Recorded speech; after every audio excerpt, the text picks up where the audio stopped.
Assalamualaikum warahmatullahi wabarakatuh.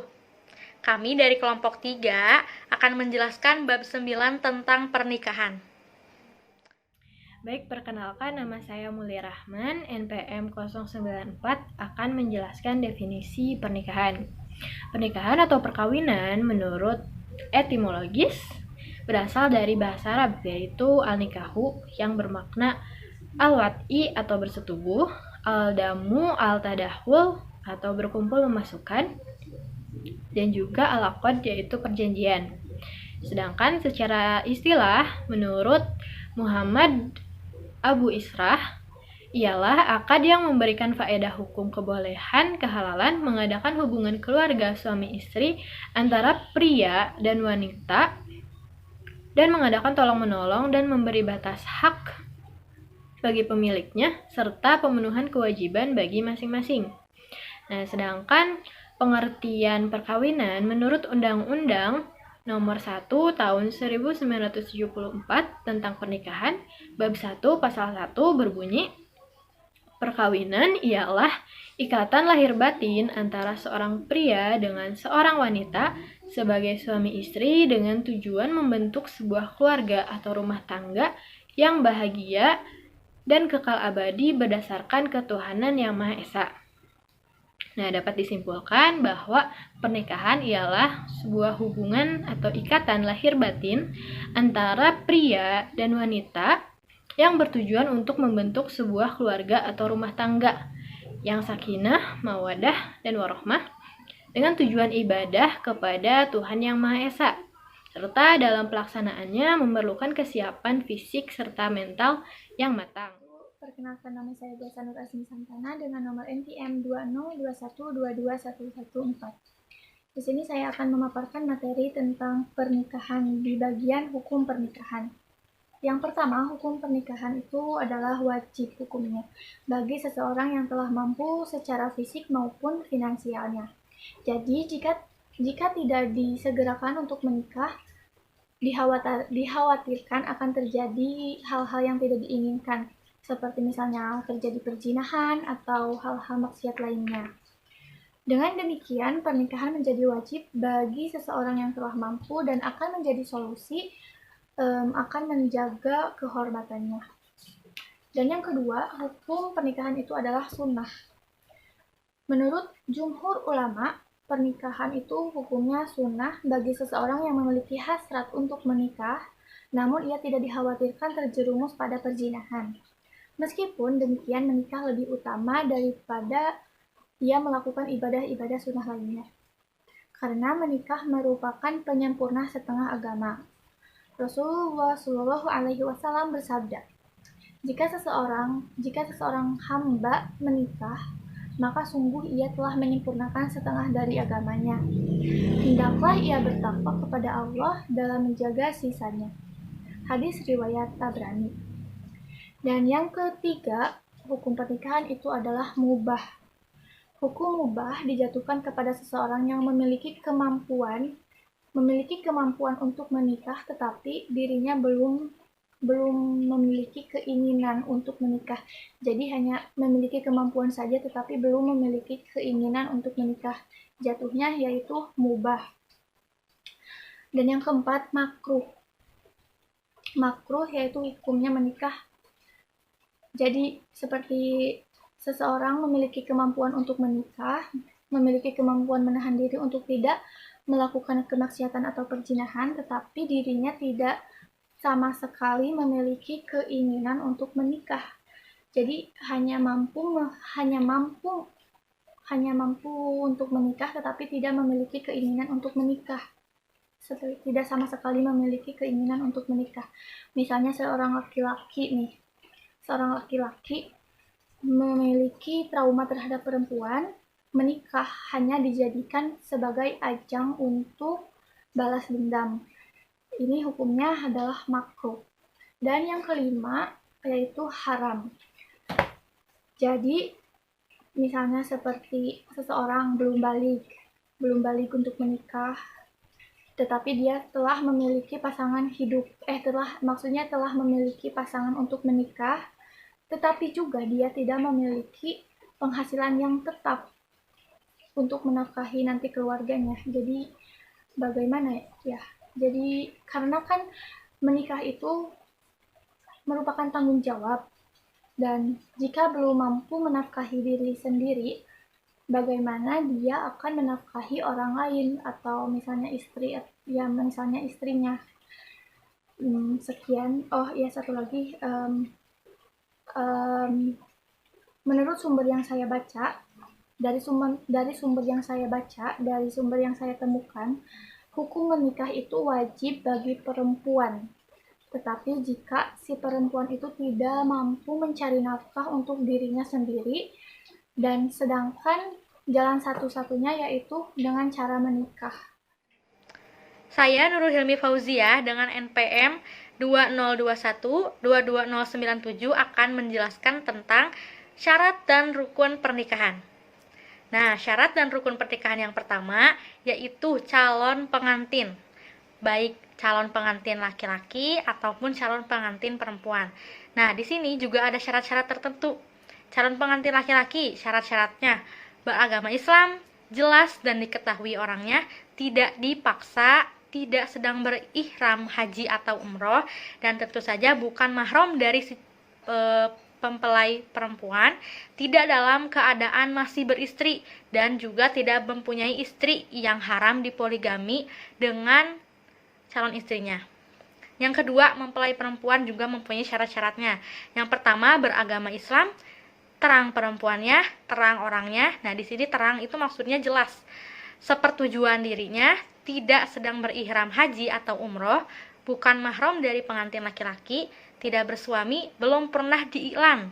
Nah, ilan di sini itu maksudnya dituduh berbuat zina oleh calon suaminya. Syarat dan rukun pernikahan yang kedua yaitu wali dari mempelai perempuan. Nah, di sini ada juga syarat-syarat menjadi wali.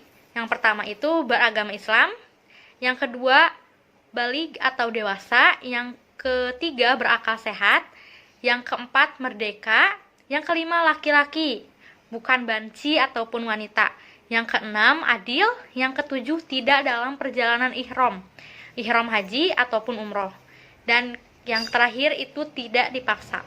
Lalu siapa saja sih yang bisa menjadi wali di pernikahan ini? Adapun urusan wali nasab sebagai berikut. Yang pertama itu bapak, kakek, dan seterusnya. Yang kedua, saudara laki-laki kandung yang sebapak dan seibu. Yang ketiga, saudara laki-laki sebapak namun tidak seibu. Yang keempat, keponakan laki-laki dari saudara kandung. Yang kelima, keponakan laki-laki dari sebapak. Yang keenam, paman, yaitu saudara dari bapak sekandung. Yang ketujuh, paman sebapak. Yang ke-8, anak-anak paman kandung. Yang ke-9, anak laki-laki paman sebapak. Dan yang terakhir itu wali. Syarat dan rukun pernikahan yang ketiga yaitu 2 orang saksi. Nah, saksi di sini yaitu adalah 2 orang yang menyaksikan secara langsung proses akad pernikahan. Nah, yang rukun dan syarat yang keempat adalah akad nikah. Akad nikah di sini dapat diartikan sebagai perjanjian atau ikatan dalam sebuah pernikahan. Nah, akad nikah itu harus diucapkan secara lisan, harus dilaksanakan secara lisan. Tapi bagaimana untuk yang tunawicara? Yang tunawicara bisa melakukan akad nikah melalui isyarat yang bisa dipahami oleh semuanya. Nah, dalam akad pernikahan itu ada ijab dan qabul. Ijab itu dilakukan oleh wali dari mempelai perempuan kepada mempelai laki-laki. Nah, lalu nanti ada qabul yang dilakukan oleh mempelai laki-laki untuk melakukan ikatan itu. Nah, namun di sini juga ada syarat untuk memenuhi terjadinya akad tersebut. Yang pertama itu kedua orang yang melakukan akad harus sudah baligh. Nah, jadi wali dan mempelai laki-laki juga harus baligh. Yang kedua, antara ijab dan kabul tak dapat dipisah dengan perkataan atau perbuatan yang memalingkan dari ijab dan kabul, yakni pada tempat dan waktu yang sama. Yang keempat, masing-masing yang melakukan akad dapat mendengarkan sebagian apa yang diucapkan oleh orang lain. Yang kelima, calon mempelai wanita harus disebut dalam ijab dan kabul baik dengan nama terangnya maupun dengan hal domir. Nah, syarat dan hukum pernikahan yang kelima yaitu mahar. Mahar di sini bisa diartikan sebagai nihlah atau sodak. Nah, mahar ini adalah rukun pernikahan. Namun sebagian ulama juga ada yang mengatakan bahwa mahar ini adalah syarat sahnya pernikahan. Nah, mahar itu adalah pemberian dari pihak laki-laki kepada perempuan saat pernikahan. Dan jenis mahar tidak ditentukan dalam Islam, tetapi disesuaikan dengan kemampuan laki-laki. Nah, mahar ini juga harus memenuhi syarat sebagai harta atau barang berharga. Barang yang suci, memiliki hak milik, dan jelas barangnya. Yang ketiga, haram dinikahi karena hubungan pernikahan meliputi ibu mertua, anak perempuan dari istri kita, atau anak tiri, istri ayah, atau ibu tiri, baik sudah bercerai ataupun belum, dan istri anak-anak kita, atau mantu, baik sudah dicerai atau belum dicerai. Yang terakhir, haram dinikahi sebab memadu dua perempuan yang bersaudara kandung, adik dan kakak. Baik, perkenalkan, nama saya Anissa Pratiwi, NPM 001. Di sini saya akan menjelaskan tentang tujuan pernikahan. Tujuan perkawinan adalah untuk menghalalkan hubungan suami istri untuk memenuhi tuntutan kebutuhan biologis dan psikologis kemanusiaan, mewujudkan suatu keluarga dengan dasar cinta kasih dan memperoleh keturunan yang sah berdasarkan peraturan agama dan hukum yang berlaku. Fungsi keluarga sakinah untuk menciptakan suasana harmonis dalam kehidupan anggota keluarga. Maka, fungsi keluarga harus terpenuhi meliputi fungsi biologis, psikologis, dan sosiologis. Adapun fungsi keluarga sakinah antara lain yang pertama, fungsi individual. Fungsi individual ini memiliki 4 poin. Yang pertama itu meningkatkan derajat kemanusiaan dan ibadah keluarga berfungsi sebagai sarana untuk memelihara diri dari perbuatan keji dan munkar. Poin kedua, memperoleh ketenangan dan ketentraman jiwa. Keluarga bertugas sebagai lembaga interaksi dalam ikatan batin yang kuat antar anggotanya. Poin ketiga, menimbulkan dorongan kesungguhan dalam menjalankan kewajiban mencari nafkah yang halal, memberi pelayanan optimal kepada suami, dan tuntunan agama lain yang akan timbul setelah berkeluarga. Poin keempat yaitu fungsi keluarga yang lain adalah untuk melanjutkan keturunan. Memperoleh keturunan yang baik adalah faktor penting dalam kehidupan bermasyarakat. Fungsi yang kedua yaitu fungsi sosial. Memiliki 2 poin. Yang pertama, keluarga sebagai benteng moral bangsa dalam ruang lingkup yang kecil. Bangsa-bangsa yang sejahtera tercermin dari keluarga-keluarga harmonis yang hidup pada masyarakat tersebut. Poin kedua, fungsi keluarga sebagai lembaga pendidikan. Fungsi pendidikan ini terwujud di dalam tanggung jawab orang tua sebagai pendidik pertama dari anak-anaknya. Keluarga memiliki tanggung jawab untuk memperkenalkan dan melakukan bimbingan pada anak-anak dan anggota keluarga yang lain tentang ketaatan beribadah dan ketakwaan pada Allah SWT, serta tuntutan menjadi seorang warga negara yang baik. Dan yang ketiga, ada fungsi spiritual. Keluarga dalam aspek spiritual memiliki fungsi sebagai motivasi atau dorongan dan wadah sarana dalam menjalankan ibadah kepada Allah dengan melangsungkan pernikahan dan membentuk sebuah keluarga. Berdasarkan hadis Rasul, seorang muslim tengah memenuhi setengah dari agamanya. Sekian dari saya, terima kasih.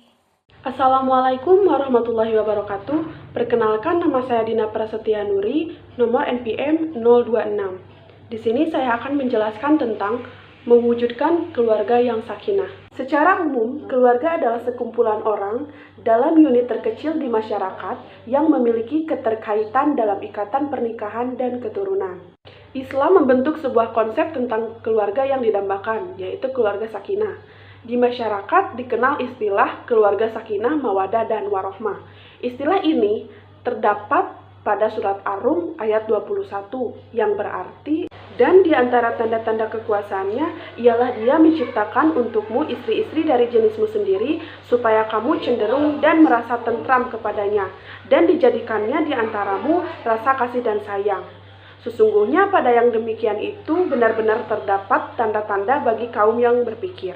Kata sakinah berasal dari kata sakanah, yang berarti tenang, terhormat, aman, dan penuh kasih sayang.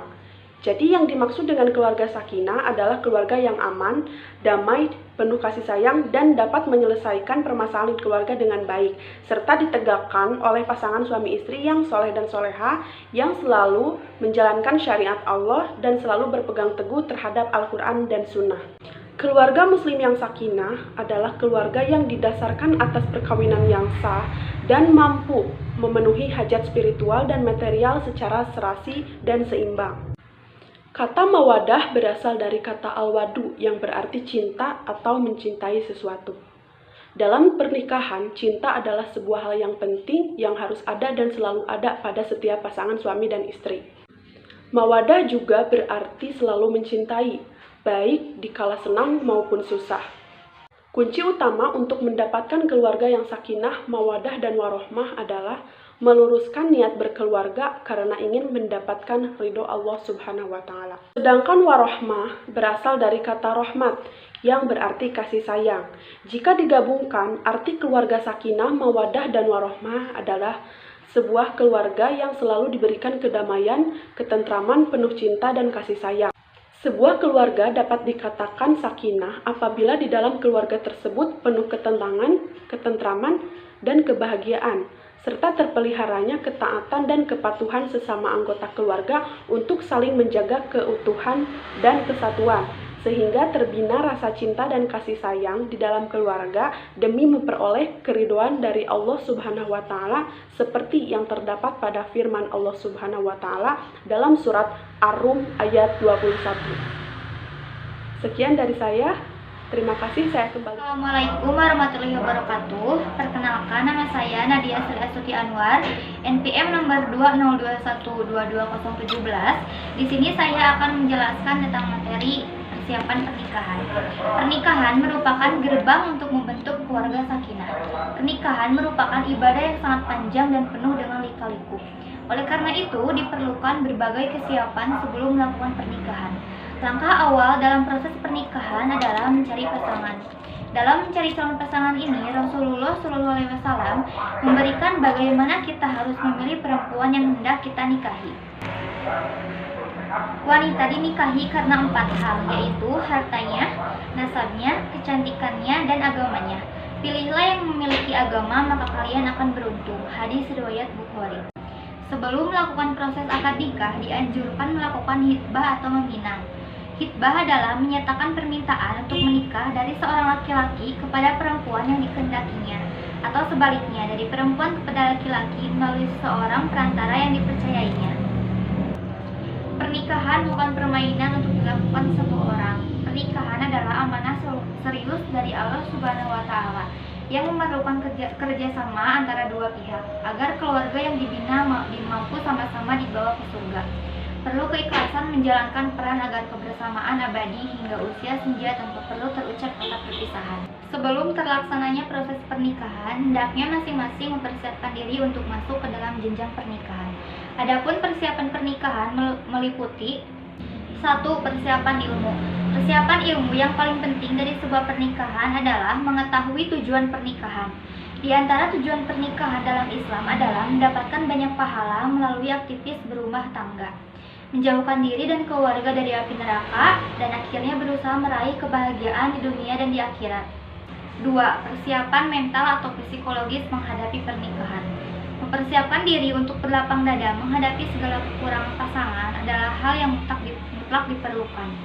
Dalam menjalani bahtera rumah tangga, pastinya akan menemui suatu permasalahan. Oleh karenanya, akan sangat bijak kita mengelola emosi dan kesabaran terlebih dahulu. Dengan pikiran dan dada yang lapang, suatu masalah akan lebih terang mencari jalan keluarnya. 3. Persiapan ruhiyah atau spiritual. Proses sebelum menikah sampai pernikahan itu sendiri juga setelah menikah tidak boleh jauh dari nuansa penghambaan diri kepada Allah. Sebelum menikah, peningkatan kualitas diri dan kualitas ibadah mutlak diperlukan. Berdoa kepada Allah untuk mendapatkan suami yang soleh dan anak-anak yang menjadi penyejuk mata. 4. Persiapan fisik. Persiapan tubuh kita untuk memasuki dunia pernikahan, mengetahui alat-alat reproduksi wanita dan cara kerjanya, memeriksa kesehatan alat-alat reproduksi juga penting agar terhindar dari hal-hal yang tidak diinginkan setelah menikah. Selain itu juga, kita harus mengetahui tentang seks yang sehat dan menyenangkan bagi masing-masing pasangan. 5. Persiapan ekonomi atau harta. Sebelum menikah, disiapkan terlebih dahulu bekal materi untuk melaksanakan seperti mahar dari laki-laki untuk diberikan kepada perempuan dan untuk acara walimah al-ursi atau pesta pernikahan. Sekian dari saya, mohon maaf apabila ada kesalahan kata. Materi selanjutnya akan dilanjutkan oleh rekan saya. Assalamualaikum warahmatullahi wabarakatuh. 2. Proses pernikahan. Dalam proses pernikahan, seseorang harus memenuhi semua syarat dan rukun yang telah ditetapkan seperti yang dibahas pada materi sebelumnya. Setelah semua persyaratan terpenuhi, selanjutnya mendaftar ke kantor urusan agama atau KUA untuk mendaftar dan mengikuti tahap selanjutnya berdasarkan aturan hukum yang berlaku agar pernikahan tercatat di pencatatan sipil atau diakui sah oleh negara. Setelah terdaftar ke KUA, proses pernikahan bisa dilangsungkan dengan disaksikan oleh pihak KUA. Selanjutnya diberikan bukti pernikahan berupa buku nikah untuk masing-masing pasangan. Setelah akad berlangsung, disunahkan untuk menyelenggarakan walimah al-ursi atau pesta keluarga atau pernikahan. Walimah al-ursi ini tujuan intinya adalah memberitahukan bahwa telah terjadi pernikahan di antara pasangan yang menikah sehingga terhindar dari fitnah masyarakat. Walimah biasanya diselenggarakan tergantung adat istiadat di mana pasangan itu menikah, seperti adanya kesenian musik, tari, atau budaya yang lain. Tetapi yang penting dicatat adalah tidak semua kegiatan tersebut tidak boleh bertentangan dengan syariat Islam.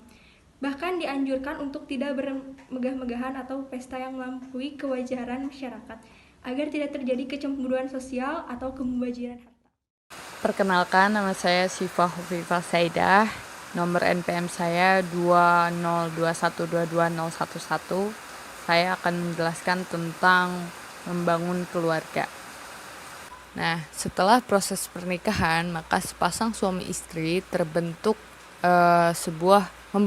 sebuah lembaga keluarga yang dimana di setiap hari, maksud saya di setiap luka-liku kehidupan, senang, susah maupun sedih, itu akan dilakukan bersama-sama. Banyak yang mengakhiri hubungan suami istri karena tidak adanya kemampuan untuk menghadapi permasalahan yang muncul mengganggu lembaga keluarga itu sendiri. Nah, sebelum membangun sebuah keluarga, kita perlu mengetahui tujuan dalam pembentukan keluarga dalam Islam. Dalam buku Abdurrahman An-Nahlawi menyebutkan tujuan pentingnya membangun keluarga. Di antaranya yang pertama ada mendirikan syariat Allah dalam segala permasalahan keluarga. Yang kedua mewujudkan ketentraman dan ketenangan. Yang ketiga mewujudkan sunnah Rasulullah Shallallahu Alaihi Wasallam. Yang keempat memenuhi kebutuhan kasih sayang kepada anak-anak. Yang kelima itu menjaga fitrah agar tidak menyimpang dari jalan yang salah. Dan tujuan-tujuan itu akan terwujud jika beberapa upaya dipenuhi. Upaya-upaya tersebut diantaranya yang pertama itu memiliki ilmu. Sepasang suami istri itu perlu memiliki ilmu pengetahuan tentang hak dan kewajiban masing-masing di dalam keluarga. Selain itu, perlu senantiasa menimpa diri dalam mengembangkan diri menjadi lebih baik. Karena pada hakikatnya pernikahan adalah lembaga pendidikan sepanjang hayat. Nah, yang kedua itu ada saling mengenal dan memahami. Suami dan istri mempunyai kekurangan dan kelebihannya masing-masing. Dan tidak ada yang sempurna, maka sepasang suami istri harus bisa saling memahami atau mengenal karakter masing-masing. Yang ketiga yaitu memiliki kepercayaan. Kepercayaan di sini menjadi modal dalam sebuah hubungan. Tanpa saling percaya, maka akan sering tumbuh rasa kecurigaan. dan itu membuat bermunculan masalah-masalah yang baru terhadap keluarga. Dan yang keempat itu ada komunikasi yang baik dan terbuka. Maksudnya di sini itu komunikasi adalah jembatan untuk menghadapi persoalan. Dengan komunikasi yang baik, mampu memperoleh sebuah solusi yang baik juga. Selain komunikasi yang baik, kejujuran atau keterbukaan itu sangat diperlukan juga di sini. Dan yang kelima yaitu menjalankan kewajiban dan memberikan kebahagiaan. Sebelumnya, perlu mengetahui kewajiban inti suami istri. Kewajiban inti suami yaitu seperti menafkahi lahir batin seorang istri dan juga anak-anaknya termasuk ya. Dan kewajiban inti seorang istri adalah senantiasa untuk taat kepada suami dengan ikhlas tanpa adanya sebuah paksaan. Dan yang terakhir ini ada upaya yang terakhir yaitu senantiasa menjalankan ibadah dan berdoa kepada Allah.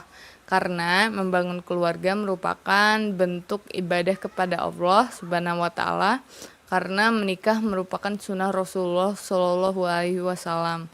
Maka niat menikah itu perlu diniatkan kembali hanya untuk beribadah kepada Allah Subhanahu wa taala. Terima kasih. Untuk materi selanjutnya akan dilanjutkan oleh rekan saya. Assalamualaikum warahmatullahi wabarakatuh. Perkenalkan, nama saya Redita Juliani dengan NPM 2021222007. Di sini saya akan menyampaikan materi yaitu tentang hak dan kewajiban seorang suami dan istri untuk membentuk keluarga yang tentram, harmonis, dan mendapatkan ridho Allah Subhanahu wa taala. Yang pertama ada kewajiban suami, yaitu antara lain memberi nafkah lahir batin. Nafkah ini termasuk kewajiban memberi istri makanan, pakaian, dan juga tempat tinggal. Selain itu, kebutuhan biologis dan psikologisnya pun harus terpenuhi. Selanjutnya yaitu memperlakukan atau menggauli istri dengan baik, lemah lembut, dan menjaga kehormatannya. Selanjutnya, mendidik dan membimbing istri. Kewajiban suami bukan hanya memenuhi kebutuhan istri, tetapi suami juga harus menjaga istri dan keluarga dari maksiat. Dan bersama-sama meningkatkan ketakwaan kepada Allah Subhanahu wa taala. Maka sudah sepatutnya seorang suami memberikan contoh yang baik dan benar sesuai dengan tuntutan syariat. Yang kedua ada kewajiban istri, yaitu mentaati perintah suami selama itu tidak bertentangan dengan perintah Allah Subhanahu wa taala dan Rasul, dan berlaku setia kepadanya. Selanjutnya menjaga kehormatan keluarga, baik mengenai harta maupun dirinya. Seorang istri akan ditanya pertanggungjawabannya terhadap kewajibannya di dalam rumah. Selanjutnya yaitu selalu menyenangkan suami dengan tingkah laku, sikap, dan penampilan. Hal ini yang tidak kalah penting yang harus dilakukan seorang istri adalah menjaga sikap dan penampilan di depan suami. Karena yang paling berhak atas diri seorang istri adalah suaminya. Baik, cukup sekian dari kelompok 3. Terima kasih atas perhatiannya, semoga bermanfaat bagi kita semua, dan mohon maaf jika terdapat banyak kesalahan. Wassalamualaikum warahmatullahi wabarakatuh.